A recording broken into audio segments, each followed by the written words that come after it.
In this video, I'm going to show you how to connect monday.com to Microsoft Teams. If you find this video helpful, please consider to like this video and subscribe to my channel. In saying that, let's just jump straight into the video. Okay, so the easiest way to connect these two is to go ahead and open up monday.com and open the board you want to connect. Then we want to click on the integrate at the top of the board like so.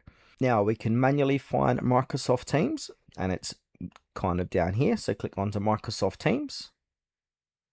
And now it's going to say connect your MS Teams account. So clicking on connect will open the Microsoft Teams connection page in order to create this integration. So go ahead and click on connect. Now on the next page here, it's going to ask you for your login details.